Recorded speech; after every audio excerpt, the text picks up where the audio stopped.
Today what we will see is we will recall all the graphs.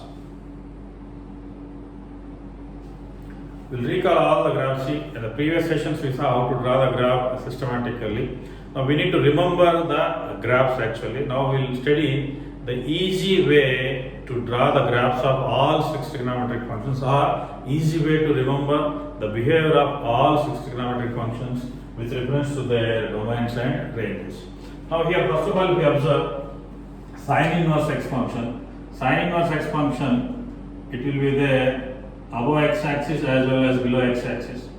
And cos inverse x, if you take, means cos inverse x completely lies above x axis only.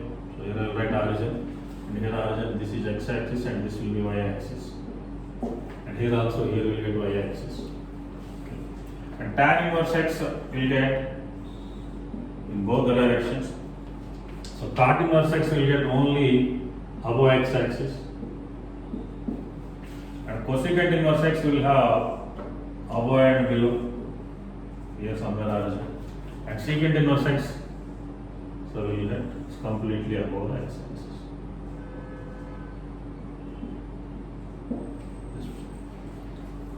So now we will check first the graph of cos inverse x. The most easy way to remember the graph of cos inverse x, listen carefully.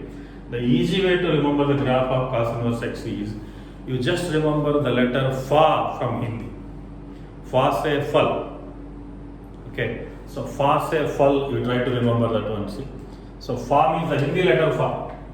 The Hindi letter fa appears like this type only. So fa se fal. So in the same way, if you observe the graph of this one, see, so we'll write fa. That's it. So this is the graph of cos inverse x. So here we'll have 1 and here we'll have minus 1. This one. So in the upside, the limit will be, so here up to where we'll have pi, and this value we can write it is pi by 2. Simple. So if you remember the Hindi letter fa, then you will get cos inverse x graph. So cos inverse x graph, that point we always know that cos inverse x graph lies completely above origin. So completely above origin, you just draw fa. So after getting the cos inverse x, next is for sin inverse x ulta fa, the reverse fa. So ulta fa means here it will have in both the directions, means this will be the ulta fa. So first we are drawing fa, next we are drawing ulta fa. So here also the limits will be here plus 1 and here minus 1. And upside maximum where we can go, it is pi by 2, and down we can go up to minus pi by 2. So that means one diagram if you got, means other one is easy. So cos inverse x is fa and sin inverse x is ulta fa. Okay. And next tan inverse x. Now tan inverse x, the restriction is range is minus pi by 2 to pi by 2, means open interval here. That's why we'll keep a dotted lines above and below. So here we'll write pi by 2 and here we will write minus pi by 2. Okay. So now here what we will do, so later of fa will do. So that means the phi is sleeping state. If the phi is in sleeping state, we will get like this type.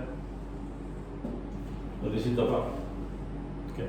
The same thing, so you are making it sleep. So this is the phi. And next, cot inverse x, the restriction is we need to take from 0 to pi. So 0 to pi means at pi will draw a line. So it is very easy to see. Once if you got the tan inverse x means that is letter of fa. So wherever it ends, from there you start. So it is ending here, so we'll start here and we'll draw something like this. So more. So only the shape we need, not so accurate. So here see, it is coming and ending over here, and it will start here. Something like this. So where it cuts clearly, that point you mentioned, that is exactly in the middle, that is pi by 2. That is the graph. These are very easy to remember. See, cos inverse x, we need to start from cos inverse x already. Cos inverse x is fa, sin inverse x is ulta fa, and tan inverse x is leta over fa, the fa which is sleeping. And cot inverse x is wherever tan inverse x ends, from there we will bring and we will draw. So see, the motion of the graph, see, it will come like this and it will go like this. It ends over here and it begins over here. Okay. This one. Now once you got that one, we'll come to cosecant inverse x and secant inverse x. See? So to draw the cosecant inverse x, the best way is see, cosecant inverse x domain is what? Minus infinity to minus 1 union 1 to infinity, and range is again minus pi by 2 to pi by 2 except 0. So that means here we'll have pi by 2. So here somewhere we'll have minus pi by 2. And we'll mark the condition C. In between 1 and minus 1, we won't give any inputs, means here I will draw some 1 and here I will draw minus 1. Okay. So now the easy way to draw the graph of cosecant inverse C, you just remember sin inverse x. Sin inverse x is ulta form. So ulta form is something, here I will draw C. So this is the graph of sin inverse x.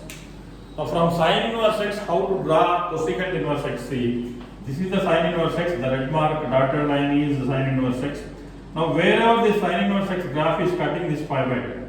So from here, you take a like this. That means we are throwing a ball, it bounces back like this.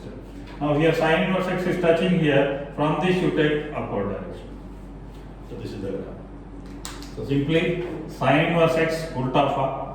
So once if we got the sin inverse x, where sin inverse x is touching pi by 2 and minus pi by 2, just observe wherever it touches from this. So it will never touch this line. So and again in this way.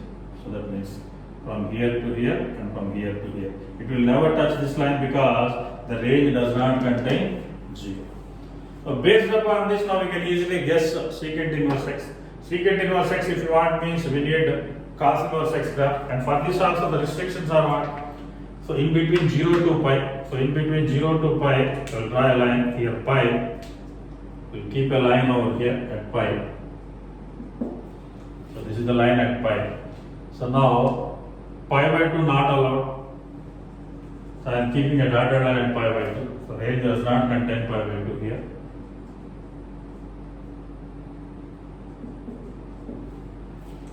Okay, now see. Now it is related to cosecant cos inverse x. Secant inverse x is related to cos inverse x. First we will see the graph of cos inverse x. So this is the graph of cos inverse x. Here the lines will be minus 1 and here it will be plus 1. Okay. Now the same logic, see, wherever cos inverse x is line touching at the end point, from here you take a graph like this type, and from here you bring a graph like this type. That's it. It will never touch this dot. It's a very easy way to remember. This red line is not our graph, this red line is cos inverse x. Now cos inverse x is coming and it is touching over here. From there you bounce back. So you bounce back such a way that you should not touch pi by 2. And here it is touching over here and bounce back in these directions. Now we got all the 6 trigonometric functions. Okay. Very easy way to remember, because to solve some objective questions every time, algebraically solving is not possible. Because in the next stage we will discuss some topics called increasing, decreasing and even odd functions. There the graphical structure will help you, not algebraic structure. That's why we need to remember domain and ranges of every inverse trigonometric functions as well as their graphs. Those who have joined lately, for them again I will explain. See, the easy way to remember the graph means, so all the 6 you should bear in mind actually. So first of all, cos inverse x. Cos inverse x is the Hindi letter fa. We just draw the Hindi letter fa, and these limitations always, if you know the domain and range, you can tell the limitations. You're on x-axis domain and on y-axis range. Now once if you got the cos inverse x, sin inverse x is ulta fa. Just write the fa in reverse direction. Next, tan inverse x is later over fa. The fa is sleeping. So now fa is sleeping like this. Now for cot inverse x, wherever tan inverse x ends, from there it begins. That is the graph of cot inverse x. Now for cosecant inverse x, what we will do is we will draw the restrictions part. Cosecant inverse x, the range will be minus pi by 2 to pi by 2. 0 is not allowed, so 0 will be here. Okay. What we will do is we will draw sin inverse x graph. In the mind itself, sin inverse x graph will come like this. Sin inverse x touches here, so bounce back from there. Just assume that you are throwing a ball, it hits the wall and it is bouncing back. And it is coming, and the down you are throwing a ball and it hits the target and it goes in this way. So these two are. In the same way, for secant inverse x, we will draw cos inverse x graph. Once if we got the cos inverse x graph, so cos inverse x is touching over here and it bounces here, and cos inverse x touches here and it is bouncing back in this direction. So this is the easy way to remember the graph of all 6 trigonometric functions.